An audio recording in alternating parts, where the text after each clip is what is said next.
കേരളം പൂർണ്ണമായി E stamping സംവിധാനത്തിന് കീഴിലായത് ഈ സാമ്പത്തിക വർഷത്തിലാണ്. എല്ലാ തരത്തിലുള്ള നോൺ ജുഡീഷ്യൽ സ്റ്റാമ്പ് ഡിനോമിനേഷനുകൾ ഇപ്പോൾ ഈ സ്റ്റാമ്പായി തന്നെ നൽകി വരുന്നു. വെണ്ടർമാർക്ക് ട്രഷറിയിൽ പോകാതെ തന്നെ സ്റ്റാമ്പ് ലഭ്യമാക്കുകയും ഇടപാടുകൾക്ക് ആവശ്യാനുസരണം സ്റ്റാമ്പ് പേപ്പർ ലഭ്യമാക്കാൻ ഈ സംവിധാനത്തിലൂടെ സാധിക്കുന്നു. സ്റ്റാമ്പിൻ്റെ ലഭ്യത, കൃത്യത, സുരക്ഷ തുടങ്ങിയ ഇടപാടുകൾക്ക് ഏറ്റവും മെച്ചപ്പെട്ട സേവനം ഈ സ്റ്റാമ്പിംഗ് നൽകിയത് വഴി നടപ്പാക്കാനായിട്ടുണ്ട്.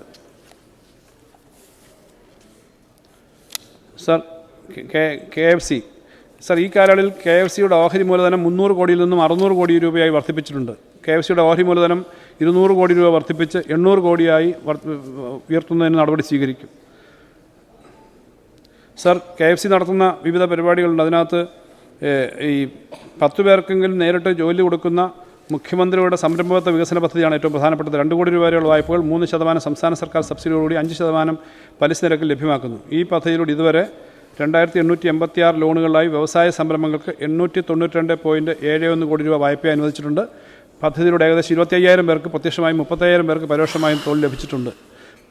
അതുപോലെ 10 കോടി രൂപ വരെ കൊടുക്കുന്ന കാംസ്,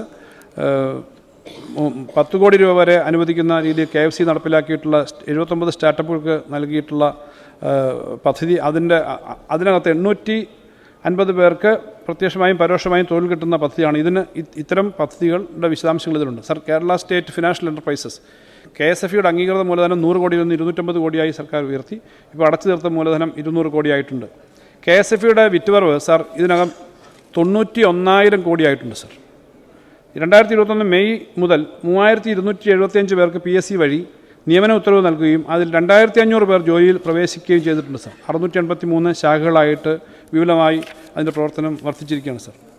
സർ, ദേശീയ സമ്പാദ്യ വകുപ്പ് ജനങ്ങൾക്ക് സാമ്പത്തിക സുരക്ഷ സംബന്ധിച്ച് അവബോധം സൃഷ്ടിക്കുക, ഓൺലൈൻ പണാഭരണം പോലുള്ള തട്ടിപ്പുകൾക്കെതിരെ ജനങ്ങളെ ബോധവൽക്കരിക്കുക എന്നീ ഉദ്ദേശ ലക്ഷ്യം മുൻനിർത്തിയുള്ള ദേശീയ സമ്പാദ്യ വകുപ്പിനെയും പോലീസ് വകുപ്പിനെയും തദ്ദേശ സ്വയംഭരണ വകുപ്പിനെയും കൂട്ടി സാക്ഷരതാ mission, Kudumbashree mission, state level bankers committee, UN ക്ഷേമ ബോർഡ് എന്നിവയുടെ സഹകരണം ഉറപ്പാക്കി സംയുക്തമായ പദ്ധതി നടപ്പിലാക്കും. സ്റ്റുഡൻസ് സേവിംഗ് സ്കീം വിപുലീകരിക്കും. സർ, സംസ്ഥാന ഭാഗ്യക്കുറി വകുപ്പ് എല്ലാ വിഭാഗം ഭാഗ്യക്കുറി തൊഴിലാളികൾക്കും ടിക്കറ്റ് ഉറപ്പാക്കുക എന്നത് ഈ സർക്കാരിൻ്റെ പ്രഖ്യാപിത ലക്ഷ്യമാണ്. ഈ സാഹചര്യത്തിൽ ഈ വിഭാഗക്കാർക്കും ചെറുകിട ഏജന്റുമാർക്കും ടിക്കറ്റ് ലഭ്യത ഉറപ്പാക്കാനായിട്ട് കോമൺ പൂൾ സംവിധാനം നടപ്പിലാക്കുന്നതാണ്. സേവനങ്ങൾ മെച്ചപ്പെടുത്തുന്നതിന് ജീവനക്കാരുടെ പുനർവിന്യാസം നടപ്പിലാക്കുന്നതാണ്. തെറ്റായ എഴുത്ത് ലോട്ടറി, കോട്ടൺ കളി, സാമൂഹ്യ മാധ്യമങ്ങൾ വഴിയുള്ള ടിക്കറ്റ് വിൽപ്പന തുടങ്ങിയ തെറ്റായ പ്രവണതകൾക്കെതിരെ അതിശക്തമായ നടപടികൾ സ്വീകരിക്കും. സർ, ഇൻഷുറൻസ് വകുപ്പ് ഡിജിറ്റൽ യൂണിവേഴ്സിറ്റിയുടെ സാങ്കേതിക സഹായത്തോടുകൂടി കേരള സ്റ്റേറ്റ് ഇൻഷുറൻസ് വകുപ്പിന് വേണ്ടി ഒരു സമഗ്ര ഇൻഷുറൻസ് മാനേജ്മെൻറ്റ് സിസ്റ്റം തയ്യാറാക്കാൻ ലക്ഷ്യമിടുന്നു. ഇതിനായി 3 കോടി രൂപ വകയിരുത്തുന്നു. സർ, മുഖ്യമന്ത്രിയുടെ ദുരിതാശ്വാസ നിധി ഈ സർക്കാർ അധികാരത്തിൽ വന്നതിന് ശേഷം മുഖ്യമന്ത്രിയുടെ ദുരിതാശ്വാസ നിധിയിലേക്ക് 1000 കോടി രൂപ ബജറ്റ് വിഹിതമായി നൽകിയിട്ടുണ്ട്. കൂടാതെ 1307.53 കോടി രൂപ പൊതുജനങ്ങളിൽ നിന്നും സംഭാവനയായിട്ട് ലഭിച്ചിട്ടുണ്ട്. ഗുണഭോക്താക്കളുടെ ബാങ്ക് അക്കൗണ്ടിലേക്ക് നേരിട്ട് വിതരണം ചെയ്യുന്ന ചികിത്സാ സഹായമായി 765.65 കോടി രൂപയും പ്രളയ ദുരിതാശ്വാസമായി 876.68 കോടി രൂപയും ഉൾപ്പെടെ ഈ കാലയളവിൽ മുഖ്യമന്ത്രിയുടെ ദുരിതാശ്വാസ നിധിയിൽ നിന്നും 2238.26 കോടി രൂപ ചെലവഴിച്ചിട്ടുണ്ട്.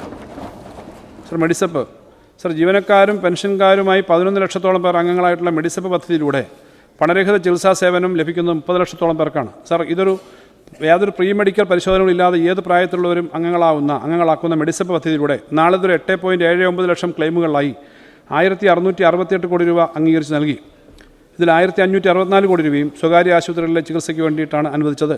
സർ, മെഡിസെപ്പ് പദ്ധതി തുടരുന്നത് സംബന്ധിച്ച് അതിൻ്റെ എഗ്രിമെൻറ്റ് പുതുക്കുന്നത് സംബന്ധിച്ച് സർക്കാർ ഇൻഷുറൻസ് കമ്പനിയുമായും ജീവനക്കാരുടെ പ്രതിനിധിയുമായും പ്രതിനിധികളുമായും ചർച്ച ചെയ്ത് തീരുമാനമെടുക്കുന്നതാണ്. സർ, ജീവനക്കാരുടെ മേഖലയുമായി ബന്ധപ്പെട്ട ചില കാര്യങ്ങൾ കൂടി പറയുകയാണ്. സർ, സംസ്ഥാന ജീവനക്കാരുടെ ഭവന നിർമ്മാണ വായ്പാ പദ്ധതി ശക്തിപ്പെടുത്തും. ബാങ്ക്, ധനകാര്യ സ്ഥാപനങ്ങളിൽ നിന്നും വായ്പയ്ക്ക് 2% പലിശ ഇളവ് നൽകും. ഈ വർഷം ഇതിനായിട്ട് 50 കോടി രൂപ മാറ്റിവെക്കുന്നു. സർ, സംസ്ഥാനത്തെ ദിവസന വേതന കരാറുകാരുടെ വേതനം 5% വർദ്ധിപ്പിക്കുന്നു. 1 ലക്ഷത്തിലധികം ആളുകൾക്ക് ഗുണം കിട്ടുന്നതാണ്. സർ, സംസ്ഥാന സർക്കാർ ജീവനക്കാർക്കും പെൻഷൻകാർക്കും ഒരു ഗഡു ക്ഷാമാശ്വാസം 2025 ഏപ്രിൽ മാസം നൽകും. സർ, അഷ്വേർഡ് പെൻഷൻ പദ്ധതി കഴിഞ്ഞ ബജറ്റിൽ പങ്കാളിത്ത പെൻഷൻ പദ്ധതിയിൽ ഉൾപ്പെട്ട ജീവനക്കാർക്ക് ഒരു അഷ്വേർഡ് പെൻഷൻ പദ്ധതി പ്രഖ്യാപിച്ചിരുന്നു. കേന്ദ്ര സർക്കാർ പ്രഖ്യാപിച്ച UPS യൂണിഫൈഡ് പെൻഷൻ സ്കീം, ഇതര സംസ്ഥാനങ്ങളിലെ സമാനമായ പെൻഷൻ പദ്ധതികൾ എന്നിവയോട് കൂടി പരിശോധിച്ച് അഷ്വേർഡ് പെൻഷൻ പദ്ധതി നടപ്പിലാക്കാനുള്ള നടപടി സ്വീകരിക്കും. ഗുലാത്തി ഇൻസ്റ്റിറ്റ്യൂട്ട് ഓഫ് ടാക്സേഷൻ്റെ പുതിയ ഹോസ്റ്റൽ കെട്ടിടത്തിനായി 5 കോടി രൂപ അനുവദിക്കുന്നു. റവന്യൂ വകുപ്പ് ഈ സർക്കാർ അധികാരത്തിൽ വന്നതിന് ശേഷം 1,80,887 പട്ടയങ്ങൾ ഉൾപ്പെടെ നൽകി ഈ ഡിജിറ്റലൈസേഷൻ്റെയും ഈ ഓഫീസിൻ്റെയും വിശദമായ കാര്യങ്ങൾ ചെയ്തതാണ്. റവന്യൂ വകുപ്പിൻ്റെ റീബിൽഡ് കേരള ഇനിഷ്യേറ്റീവിൻ്റെ കൂടെ റീബിൽഡ് കേരള ഇനിഷ്യേറ്റീവിൻ്റെ കൂടെ സഹായത്തോടെ ഇതുവരെ 514 വില്ലേജ് ഓഫീസുകൾ സ്മാർട്ട് വില്ലേജ് ഓഫീസുകളായി മാറ്റിയിട്ടുണ്ട്. റവന്യൂ വകുപ്പിന് കീഴിലുള്ള വിവിധ ഓഫീസുകൾ ആധുനിക സൗകര്യങ്ങളോടെ സ്മാർട്ട് ഓഫീസുകളായി മാറ്റുന്നതിന് 54 കോടി രൂപ വകയിരുത്തുന്നു. കമ്പ്യൂട്ടർവൽക്കരണ പ്രവർത്തനത്തിന് 26.5 കോടി രൂപ വകയിരുത്തുന്നു.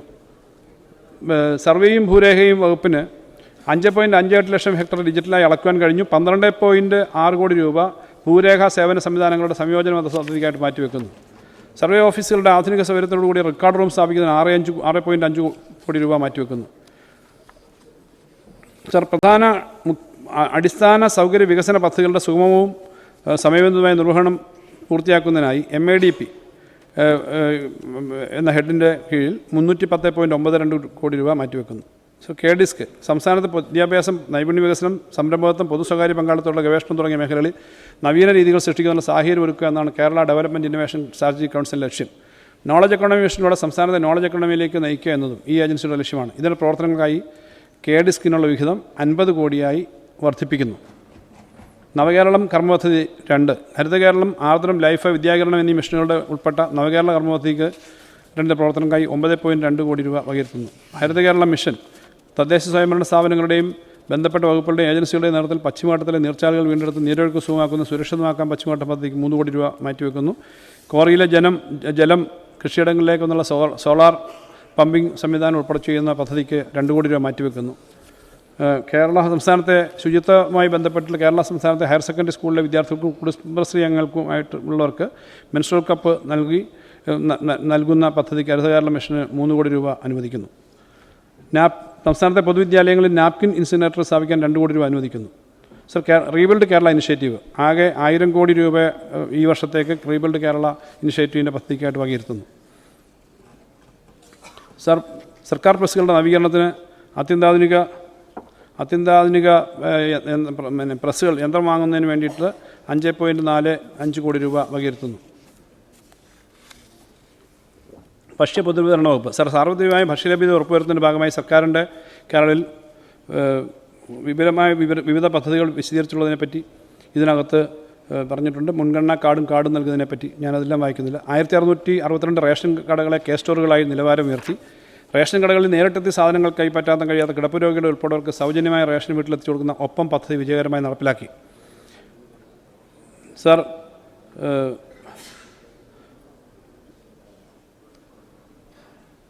വിവിധ പദ്ധതികളായിട്ട് ഉള്ള വിശദാംശങ്ങൾ ഇതിനകത്തുണ്ട്. പദ്ധതി സർ, ഭക്ഷ്യ പൊതുവിതരണ വകുപ്പിന് വിപണി ഇടപെടലിൻ്റെ പദ്ധതി ഏതൊരു വിഹിതം ഉൾപ്പെടെ ആകെ 2063 കോടി രൂപ 2063.99 കോടി രൂപ വകയിരുത്തുന്നു. ഇത് മുൻവർഷത്തെ വിഹിതത്തേക്കാൾ 131.51 കോടി രൂപ അധികമാണ്. സർ, ഇന്ത്യയിലെ ജനങ്ങളിൽ ഏകദേശം 3/2 ഭാഗം പേർക്ക് സബ്സിഡി നിരക്കിലുള്ള ഭക്ഷ്യധാന്യങ്ങൾ നൽകാൻ ലക്ഷ്യമിടുന്ന നിയമമാണ് ദേശീയ ഭക്ഷ്യസുരക്ഷാ നിയമം. ദേശീയ ഭക്ഷ്യസുരക്ഷാ നിയമം കാര്യക്ഷമമായി സംസ്ഥാനത്ത് നടപ്പിലാക്കുന്നതിനായി 56.57 കോടി രൂപ വകയിരുത്തുന്നു. സംസ്ഥാനത്തെ സപ്ലൈകോ ഔട്ട്ലെറ്റുകളുടെ നവീകരണത്തിന് 15 കോടി വകയിരുത്തുന്നു. സർ, വിഭവ സമാഹരണം. സർ,